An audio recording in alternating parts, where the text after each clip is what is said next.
What we're gonna do, we're gonna take out the splash guard right here where it goes underneath here, kind of covering the motor mount. So there's 4 bolts. I believe there's one there, and then you gotta turn your tire to the other side. There should be another bolt there. And then you come down here. This is what in this side right here connects to this. There's a bolt here, can be a bolt right there, and a couple bolts right there. So we gotta take this out first in order to access the bolt to our motor mount, which is right over here.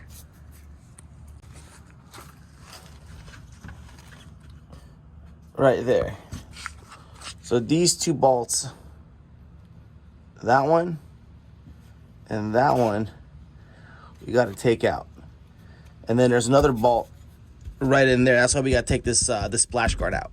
So let's get to that. Like I said, if you don't want to take out the tire, put on jack stands, you can just come through here. It's kind of hard to do this with one hand. There we go. Now here I'm turning the car, turn the tire as well, so I get to the other bolt. Well, there's usually a bolt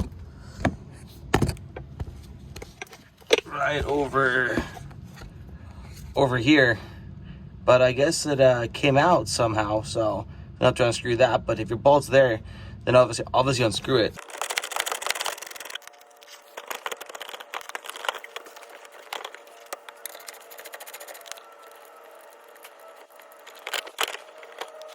Now that all the bolts are out, we can just take this out. Put this to the side. And then right over here, that's our bolt we have to access right there. My setup, so I'm gonna put this freeze off so the bolts is a lot easier to come out. We're gonna use a 15mm socket. I'm gonna use a 3/8 drive and then a 1/2 drive. And then I have, my 3/8 wrench and my 1/2 drive wrench. I'm gonna have this just to get leverage. And then this is my torque wrench. That'll be the very last thing. But to set myself up, I'm gonna put this, usually you wanna put a piece of wood right there, hit against the oil pan, but I can't find one. But I'm gonna set this up. First thing I'm gonna do is just loosen the bolts. So I'm just gonna loosen those bolts first. And then once it's all loosened, I'm gonna put the jack stand or the jack or the jack lift on the oil pan.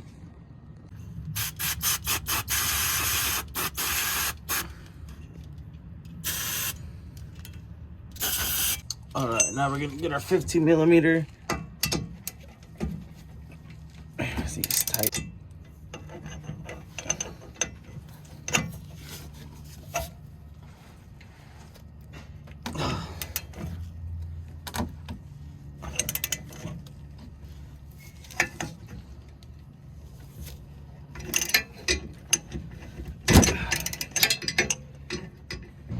And right here, I actually switched to a 15mm deep socket. It was just much easier to use. I should have used that from the beginning.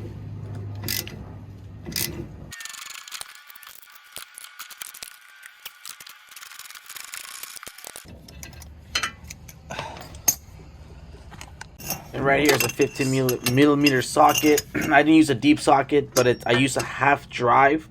And I also have that metal pipe right there so I can get more leverage, because I'm not at a good angle.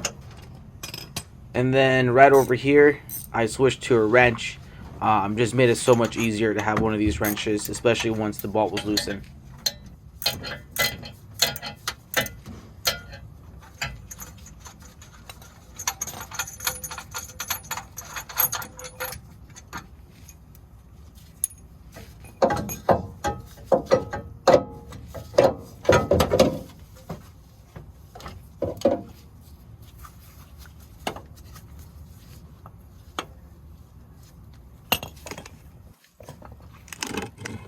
All right, now that we got the 2 motor mounts out, this is the old one right here, and then this is the new one. Always good to go. Compare them side by side. As you can see, this is the original one. You can see like the Ford Motor Company. This one was from AutoZone. You guys might bash for buying parts from AutoZone, but they have lifetime warranties. As for the usage, I mean, with my own strength, it moves, just like this one. But I can just feel the resistance more on this one. Even if I put in a screwdriver, It's gonna be kind of hard with keep my phone in my hand. But just with a screwdriver, you know, it has more resistance than this. So, I mean, it's still, this one is still in good shape, but this is the original one. My car has 182,000 miles. So it's just a peace of mind putting a new one in. See, even this one is rusted. So yeah, just the whole peace of mind. There we go, they all look the same. All right, now we're gonna put our new motor mount in, and we're just gonna do the vice versa. This tab is gonna go in front, okay? Just go there, right above. And make sure that, all right.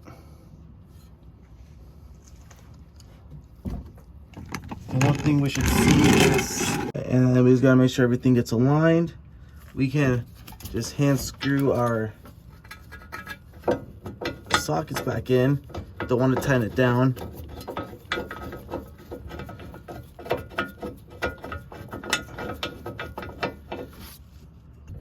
So here I have my fingertips and just, okay, now I can squeeze my hand through.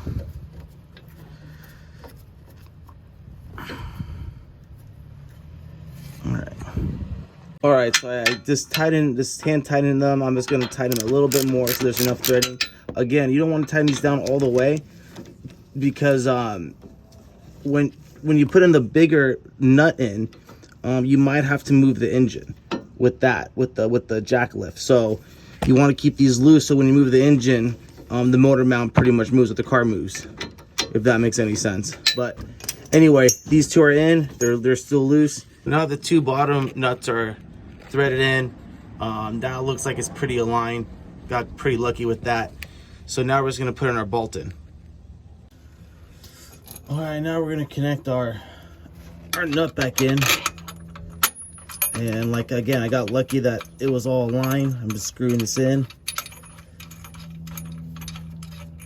Because sometimes when it's not aligned, you have to lift up the engine to go up and down to make sure it's aligned with the motor mount. See, now it's all in. And then I'm just gonna grab any 15 millimeter and just tighten this down. You know what? Let's actually use this one.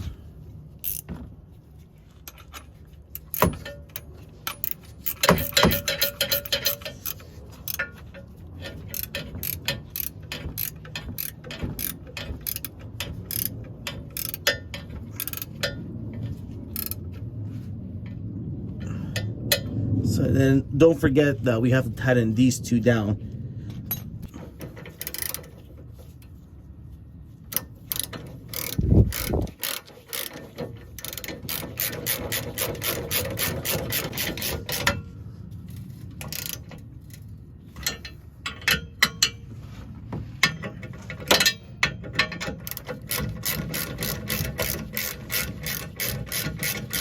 You guys, I actually already torqued these down. We're gonna torque them up to I put 35 foot-pounds.